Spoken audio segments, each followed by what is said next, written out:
नमस्कार, आप सभी का स्वागत है भाग्यम में। मैं हूं पंडित चंद्रशेखर शर्मा। दर्शकों, सबसे पहले हम समझते हैं आज के दिन के पंचांग को, जिससे हम आज के दिन के अच्छे बुरे समय को समझ सके, जान सकें। आज दिनांक 31 मार्च सन 2024, विक्रम संवत 2080 चल रहा है। चैत्र मास है, कृष्ण पक्ष है, बसंत ऋतु है। तिथि आज की षष्ठी है और आज का वार है रविवार। आज के नक्षत्र की बात करें तो ज्येष्ठा नक्षत्र रात्रि 10:57 तक है। आगे मूल नक्षत्र है। योग व्यतिपात है रात 9:51 तक। आगे वरयान योग है। तो योग की दृष्टि से आज का दिन आध्यात्मिक दृष्टि से अच्छा है, लौकिक दृष्टि से सामान्य है। करण गर है सुबह 9:29 तक। आगे वणिज करण रहेगा। सूर्योदय का समय दर्शकों सुबह 6:18 का था और सूर्यास्त का समय शाम 6:43 का है। आज का राहु काल दोपहर बाद 4:30 से शाम 6 बजे के बीच रहेगा। इसे पूरी तरीके से टाल दीजिएगा। इसमें कोई शुभ कार्य नहीं करते हैं और लंबी यात्रा पे नहीं निकलना चाहिए। अभिजीत मुहूर्त आज दोपहर 12:06 से 12:56 के बीच है। दिन में 2 बार दुष्ट मुहूर्त भी रहेंगे, इन्हें ध्यान से समझिएगा, सूझबूझ से टाल दीजिएगा। ये है शाम 5:04 और 5:54। आज का दिशाशूल दर्शकों पश्चिम दिशा में है। तो पहली कोशिश तो यही करें कि पश्चिम दिशा की यात्रा को आप टाल दें। लेकिन अगर फिर भी जाना बहुत जरूरी है, अनिवार्य रूप से आप पश्चिम दिशा की यात्रा कर रहे हैं, तो फिर इसका परिहार करके निकलें। परिहार इस प्रकार होगा, पश्चिम की ओर मुख कीजिए, थोड़ा सा घी दलिया या पान खाकर पहले 5 कदम पीछे चलिए और इस दौरान अपने हृदय में अपने इष्ट का ध्यान करें या भगवान श्री राम का नाम लें और फिर इस दिशा की यात्रा करें। यात्रा भी अच्छी रहेगी, कार्य सिद्ध होगा, दिशाशूल नहीं लगेगा। आज का शुभ समय दर्शकों, यानी आज कंपैरेटिवली आज के दिन का सबसे अच्छा समय वो है सुबह 8 बजे से लेकर दोपहर 12 बजे तक, दोपहर बाद 2:10 से लेकर 3:30 तक, शाम 7 बजे से रात्रि 9 बजे तक। आज की चंद्र राशि दर्शकों वृश्चिक है, यानी चंद्रमा अपनी नीच राशि वृश्चिक से गोचर कर रहे हैं, जिससे आज का दिन सभी 12 राशियों के लिए कुछ इस प्रकार रहने वाला है। सबसे पहले बात करते हैं मेष राशि की। तो मेष राशि वालों को आज वाहन चलाने में विशेष सावधानी रखनी है और क्रोध करने से बचना है। वहीं वृष राशि वाले अपने जीवन साथी या प्रेमी से आज छोटी मोटी कहासुनी होने से रहेंगे परेशान। वहीं मिथुन राशि वाले शत्रु बाधा का सामना करेंगे। हालांकि आपका बिगड़ेगा कुछ भी नहीं, लेकिन आपके कार्यों में व्यवधान जरूर आएंगे। कर्क राशि वाले छात्र छात्राएं भविष्य को लेकर रहेंगे चिंतित। वहीं सिंह राशि वालों को घर में अशांति झेलनी पड़ेगी और किसी जमीन वाहन की खरीद की कोशिश में है तो कोशिश ये रहे कि पुराने वाहन, यूज्ड वाहन आप ना लें। कन्या राशि वालों को अपने भाई बहनों से मिलेगा समर्थन और आगे बढ़ने की प्रेरणा। तुला राशि वाले बोलने में रखें विशेष सावधानी, आज आपकी वजह से कोई हर्ट हो सकता है। वृश्चिक राशि वाले आज अवसादग्रस्त रहेंगे और मोटिवेशन की नितांत आवश्यकता रहेगी। वहीं धनु राशि वाले किसी प्रकार के प्रलोभन में आके अपना पैसा कहीं ना अटका दें, इस तरह का ध्यान रखें। मकर राशि वाले अपनी किसी मनोकामना को पूरी होते हुए देखेंगे। वहीं कुंभ राशि वाले भाग्य से पाएंगे कुछ रुकावटों के बाद अच्छा सपोर्ट। और मीन राशि वाले आज आध्यात्मिक मानस बनाए रखेंगे। संभव है किसी अच्छे देवीय स्थान या संत के दर्शन करने के लिए आप जाएं। अब करते हैं आज के दिन की ज्ञान चर्चा, जो आपकी हमारी अंत्यदृष्टि को, प्रज्ञा को जागृत करेगी। फिर आगे समझेंगे उन विशिष्ट उपायों को जो आपको समस्याओं से बाहर ले आते हैं और जीवन में सफल बना देते हैं। अंत में करेंगे आज के दिन की ज्योतिष मंत्रणा और समाधान। दर्शकों, आजकल कथावाचकों और स्वांग करके अपने विलासिता बढ़ाने वालों को गुरु बनाने की परंपरा चल पड़ी है। माने जिसके जितने बड़े आश्रम है, जितनी संपत्ति है, गाड़ी जिसकी बड़ी है और जिसके जितने बड़े नेता या अभिनेता जाते हैं, उतना ही बड़ा गुरु जान लिया जाता है। गुरु तत्व को ना समझते हुए मात्र भेष से भ्रमित होने वाले लोग ऐसे गुरु धारण करने के बाद अधोगति को भी प्राप्त होते हुए और जीवन में भी दुख प्राप्त करते हैं। भेष से भ्रमित नहीं होना चाहिए, ना तामझाम देखकर, ना कोई कथा प्रवचन, नाच गाने से प्रभावित होना चाहिए। गुरु वो जो आपको सन्मार्ग पे लेकर जाए, जो आपको लोक के साथ साथ परलोक साधना भी सिखाए। इस पर शास्त्र कुछ यूँ कहते हैं, ध्यान से समझिएगा कि वेशम ना विश्वसेत प्राज्ञ वेशो दोषाय जायते रावणो भिक्षु रूपेण जहार जनकात्मजाम। यानी केवल बाह्य वेश पर विश्वास नहीं करना चाहिए। वेश जो है वो दोष युक्त है, यानी झूठा एक ड्रामा भी हो सकता है। जैसे रावण ने भिक्षु का रूप धरकर ही सीता जी का हरण किया था। इसलिए अपनी बुद्धि, अपनी दृष्टि को तीक्ष्ण रखें और भीतर तक जानने के बाद ही किसी को गुरु धारण करें, मात्र आवरण या आडंबर देख कर नहीं। ये आज की ज्ञान चर्चा का सार है। अब बात करते हैं आज के उन विशिष्ट उपायों पर जो आपकी सभी प्रकार की समस्याओं के समाधान बहुत ही सरलता से करते हैं, जिन्हें करके असफलता को पीछे छोड़ते हुए सफलता की ओर आप दृढ़ता से, तेज गति से अग्रसर होते हैं।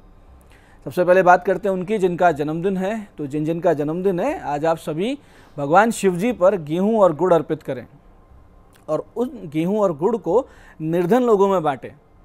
साथ ही आज के दिन किए गए 27 सूर्य सहस्त्र नाम के पाठ आपके आने वाले वर्ष को बहुत सुंदर बना देंगे, इसमें कोई संदेह नहीं। पाठ आप स्वयं ना कर सके तो योग्य विद्वान पंडितों से करवाएं, बहुत शुभ फल प्राप्त होगा। आने वाला वर्ष बहुत सुंदर रहेगा।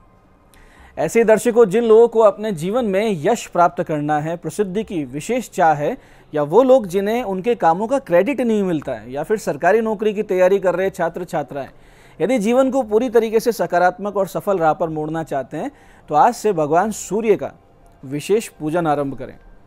इसके लिए आप नित्य सूर्य नमस्कार करना शुरू करें, सूर्य भेदी और नाड़ी शोधन प्राणायाम करें और सूर्य भगवान को गुड़, लाल पुष्प, कुमकुम मिले जल से अर्घ दें और फिर नित्य मात्र 35 मिनट इस विशिष्ट मंत्र का उगते हुए सूर्य के समक्ष मन लगाकर पूरे ध्यान से और बीच बीच में सूर्य देव को देखते हुए जाप करें। बहुत ही जल्दी यश पताका फहराने लगेगी और जो छात्र छात्राएं सरकारी सेवा का प्रयास कर रहे हैं उनको भी सफलता के आसार बहुत ही प्रबलता से बनने लगेंगे। जो मंत्र जाप करना वो इस प्रकार है, ध्यान से समझिएगा। तीर्थ क्रियावान सुनयो विभक्तो भक्त वत्सलय, कीर्ति ही कीर्ति करो नित्य है, कुंडली कवची रति। मंत्र फिर से समझते हैं। तीर्थ क्रियावान सुनयो विभक्तो भक्त वत्सलय, कीर्ति ही कीर्ति करो नित्य है, कुंडली कवची रति। इस मंत्र को ध्यान से भगवान सूर्य का ध्यान करते हुए करें, चमत्कार घटित होंगे जीवन में। आपके अंदर कॉन्फिडेंस आएगा, यश बढ़ेगा और सरकारी नौकरी के चांसेस बढ़ जाएंगे। ऐसे ही दर्शकों, जिन लोगों को बहुत भय लगता हो या जिन लोगों पर कोई मार्केश की दशा चल रही हो या कोई मुकदमा चल रहा हो जिसमें आपको दंड पाने के योग बन रहे हो, तो ऐसी किसी भी स्थिति में बहुत अच्छा रहेगा कि आप भगवान श्री राम की शरण में जाएं। इसके लिए नित्य गुरु गणेश वंदना करें, पंचोपचार पूजन करें, उसके बाद भगवान श्री राम का पंचोपचार से पूजन करें। उन्हें अपनी समस्या पूरे अर्थ भाव से कहें, समर्पण से कहें। फिर इस मंत्र का 30 मिनट जाप नित्य करें, बिना गिने बिना माला पूरे मन से करें। बहुत ही शीघ्रता से आपके भय का अंत होगा, आपके अकाल मृत्यु के योग टलेंगे, मार्केश की दशा का समाधान होगा और कोई कोर्ट केस आदि भी है तो टल जाएगा। जो मंत्र जाप आपको करना है भगवान श्री राम का ध्यान करते हुए वो है ओम शरण त्रांत तत्पराय नमः ओम।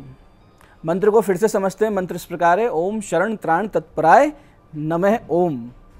ओम शरण त्राण तत्पराय नमः ओम। पूरे ध्यान से कीजिएगा, मन लगा कीजिएगा, देखो कैसे समस्याएं दूर होती हैं। ऐसी आर्थिक समस्याओं से मुक्ति के लिए और बेरोजगारी की समस्या से निजात पाने के लिए आज के दिन से आप भगवान सूर्य की विशिष्ट साधना आराधना शुरू कर सकते हैं। इसके लिए आप सूर्य भगवान को गुड़, कुमकुम, लाल पुष्प और केसर मिले जल से अर्घ दीजिए।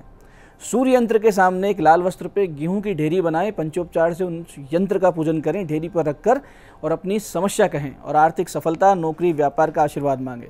फिर इस बहुत ही विशिष्ट मंत्र का 15 मिनट जाप शुरू कीजिए, बहुत जल्दी आपको लाभ होगा। मंत्र है ओम ह्रीम गृणी सूर्य आदित्य है श्रीम।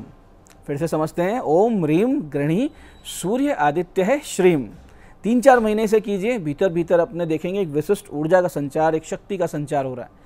भगवान भास्कर की कृपा मिल रही है, आगे से आगे आर्थिक स्थिति मजबूत होती जा रही है। तो दर्शकों, ये थे आज के विशिष्ट उपाय जो आपकी मनोकामना पूरी कर रहे हैं और आपको समस्याओं से बाहर ला रहे हैं। अब बात करते हैं आपके सवालों की। आपके सवालों में आज हमारे पास जन्म पत्रिका आई है हमारी दर्शक निधि जी की। 26 जुलाई सन 2000 का जन्म है, रात्रि 11:30 अजमेर। हेल्थ इश्यूज बहुत रहते हैं, उपाय बताएं, इनका प्रश्न है। देखिए निधि जी, आपका मेष लग्न और वृष राशि है। लग्नेश आपका नीच राशि में है और अष्टम यानी आयु भाव पर शनि की सीधी दृष्टि रोगों की संख्या बढ़ा देती है। ऐसी स्थिति में आप मंगल के जप करवाकर गले में मूंगा पहनिए। साथ ही शनि शांति के संकल्प के साथ 5 शिव चालीसा नित्य पढ़ने की आदत बना लीजिए, बहुत जल्दी आराम हो जाएगा। आज की दूसरी पत्रिका ये हमारे दर्शक अंकुर जी की। 16 नवंबर सन 1996 का जन्म है, शाम 7:32 जयपुर। वैवाहिक जीवन खराब चल रहा है, उपाय बताएं, इनका प्रश्न है। देखिए अंकुर जी, आपका मिथुन लग्न है, मकर राशि है, लग्नेश बुध अस्त है 6ठे भाव में, तो चंद्रमा अष्टम में है। साथ ही सप्तम में स्थित गुरु पर शनि की सीधी दृष्टि है। तो आप में और आपकी पत्नी की सोच में बहुत बड़ा अंतर है। आपकी जो धर्म पत्नी है प्रोग्रेसिव सोच वाली, आगे बढ़ने वाली इंसान है। तो देखिए समझ बूझ कर काम करें और अपने ईगो को अपने रिश्ते के ऊपर नहीं रखें, तो फिर इस विवाह को कोई नुकसान नहीं होगा, क्योंकि आपके ऐसा कोई योग नहीं है। आप बुध के जप करवाकर गले में एक पन्ना पहन लीजिए, इससे आपकी विचारधारा में बहुत परिवर्तन आएगा। आज की तीसरी पत्रिका ये हमारे दर्शक पुरुषोत्तम जी की। 26 जुलाई 1971 का जन्म है, दोपहर 2:30 उदयपुर। दूसरे विवाह के योग हैं क्या और कब है, ये इनका प्रश्न है। देखिए पुरुषोत्तम जी, आपके दूसरे विवाह के योग तो हैं, क्योंकि वृश्चिक लग्न और सिंह राशि की पत्रिका में सप्तमे शुक्र अस्त है और सप्तम यानी विवाह भाव में शनि विद्यमान है, जो दूसरा विवाह करवा देते हैं। आपके विवाह का योग अगस्त 2023 से ही चल रहा है, तो बहुत जल्दी आपका विवाह हो जाएगा। तो दर्शकों, ये था आज का पंचांग, आज के विशिष्ट उपाय और ज्ञान चर्चा। मैं पंडित चंद्रशेखर शर्मा ये आशा करता हूँ कि बताए उपायों को सही विधि, सटीक समय, अटूट श्रद्धा से करके आप पूरा लाभ उठाएंगे और जो ज्ञान चर्चा, जो सत्संग हमने किया, इसे अपने जीवन में उतारेंगे। धीरे धीरे आपका जीवन शिवमय, सत्यमय और आनंद में होता जाएगा। मैं महादेव से प्रार्थना करता हूँ कि जब आप हमारे बताए हुए उपाय करें तो आपके कष्टों का निवारण अवश्य हो और मनोकामना पूर्ति निश्चित रूप से हो। कार्यक्रम में बने रहने के लिए बहुत बहुत साधुवाद। भगवती आप सबका कल्याण करे। जय आदिशक्ति।